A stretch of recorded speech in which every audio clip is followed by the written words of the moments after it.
Olá, seja muito bem-vinda, seja muito bem-vindo ao canal do CEAJUR. Eu sou o professor Antero Arantes Martins, desembargador do TRT da Segunda Região, professor universitário há mais de 25 anos. E hoje nós vamos falar sobre um tema que está muito nas manchetes dos jornais, que são as decisões do Supremo Tribunal Federal acerca de matérias trabalhistas, não é?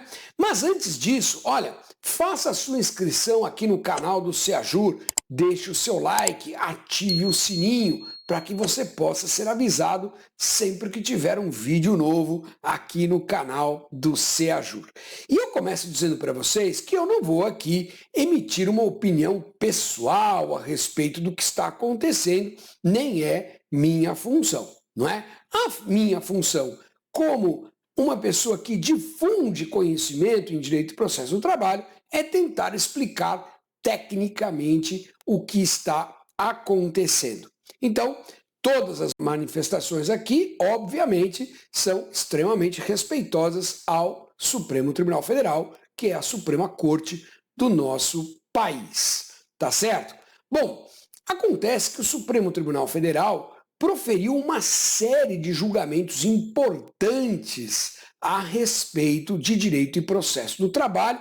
Eu vou mencionar alguns aqui para vocês. A ADC 48, que julgou a constitucionalidade da Lei do Transportador Autônomo de Cargas, a DPF 324, que validou a terceirização em atividade meio, atividade fim, o tema de repercussão geral 725, que também tratou da terceirização em atividade meio, atividade fim, o tema de repercussão geral 550, que tratou do contrato de representação comercial, a ação direta de inconstitucionalidade 5625, que declarou constitucional a lei que trata dos contratos de parceria em salões de beleza, a ação declaratória de constitucionalidade 66, que declarou constitucional a lei do microempreendedor individual. Esses são apenas alguns dos julgamentos do Supremo Tribunal Federal que têm provocado uma grande alteração na percepção e na aplicabilidade do direito do trabalho no Brasil. E eu vou fazer a nossa análise de hoje a partir da visão da DPF 324, que tem sido utilizada como base para as decisões dos senhores ministros do Supremo Tribunal Federal nas reclamações que as empresas têm entrado contra as decisões da Justiça do Trabalho. E o que é que disse a DPF 324? Primeira tese, tese 1, né? Ela diz assim: lista a terceirização de toda e qualquer atividade, meio ou fim, não se configurando a relação de emprego entre a contratante e o empregado da contratada.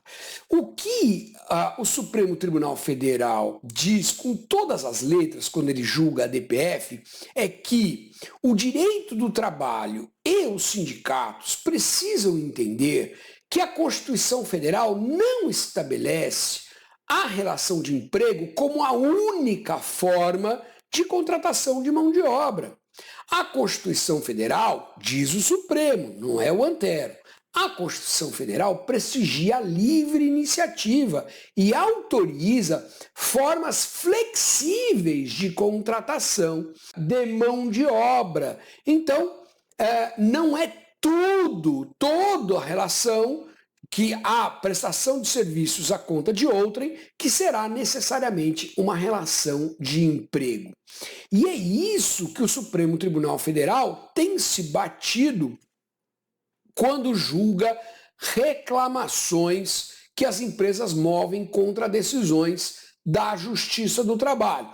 Quando a Justiça do Trabalho declara de uma maneira genérica e inespecífica que a contratação de mão de obra fora da relação de emprego é uma situação de fraude. É isso que o Supremo está dizendo. Não é.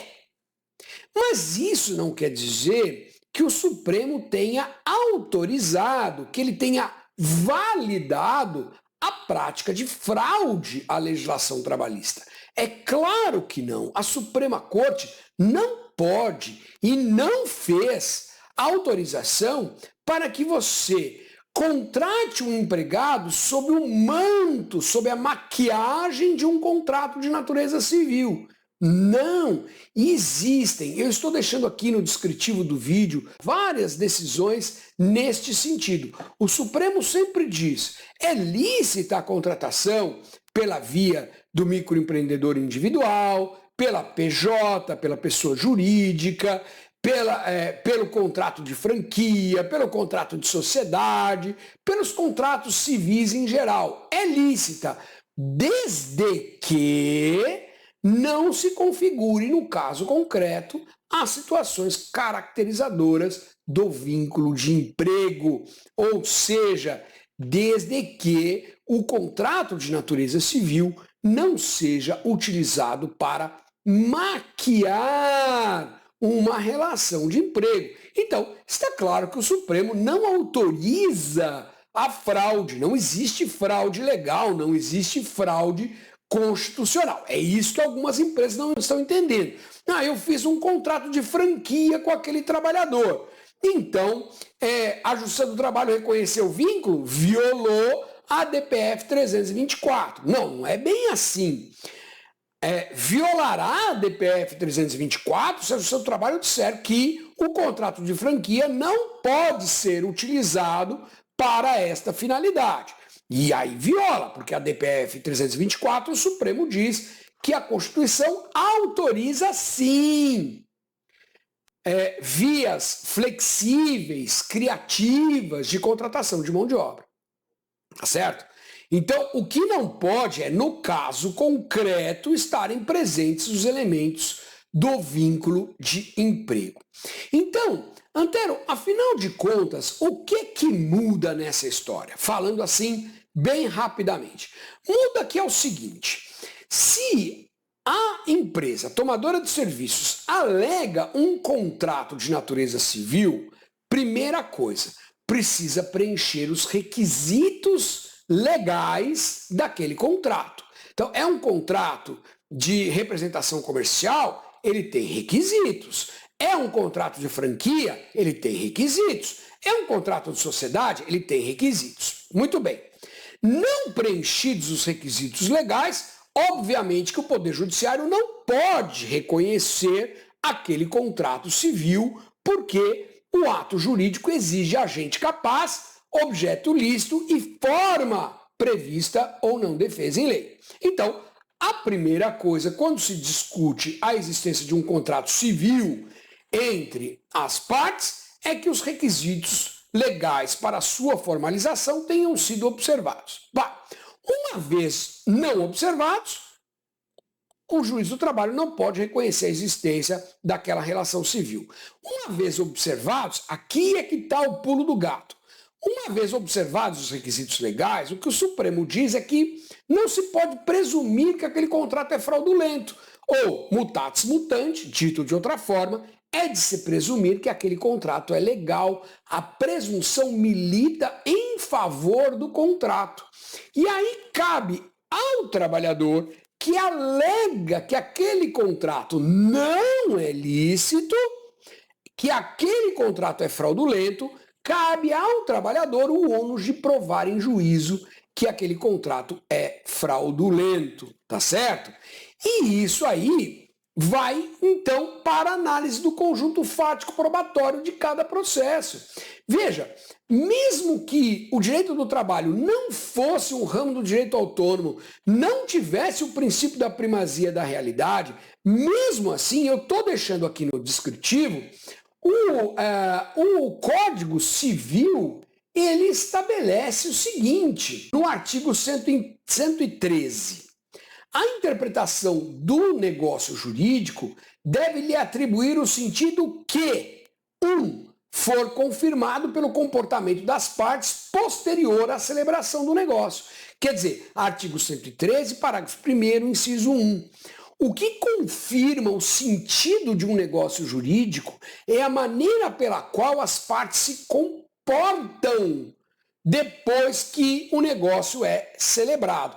Então, se as partes fizeram um contrato de sociedade, mas não se comportam como sócios, se elas se comportam como subordinante e subordinado, então o negócio jurídico não tem o sentido do contrato de sociedade e sim o sentido do vínculo de emprego.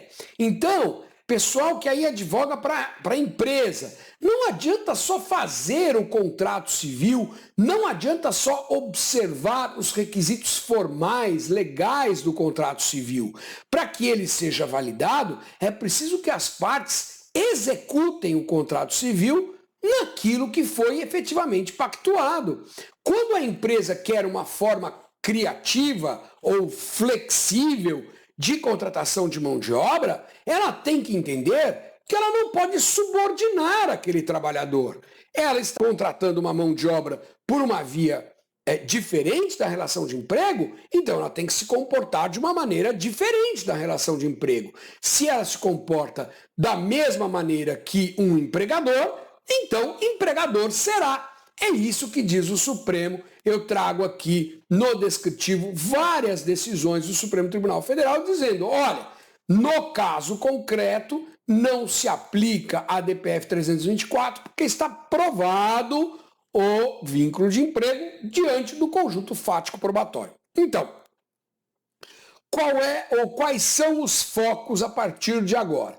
Primeiro foco, verificar se o contrato preenche os requisitos formais previstos em lei. Uma vez preenchido, inverte o ônus, passa a ser do trabalhador o ônus de provar que aquele contrato é fraudulento. E aí nós vamos para o conjunto fático probatório. É esse o foco que os senhores advogados e as senhoras advogadas têm que ter quando tratar desse tema.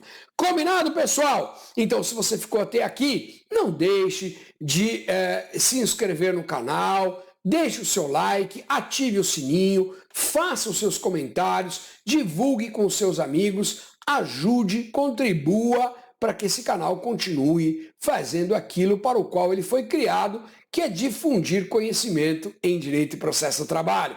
Forte abraço e até o próximo vídeo.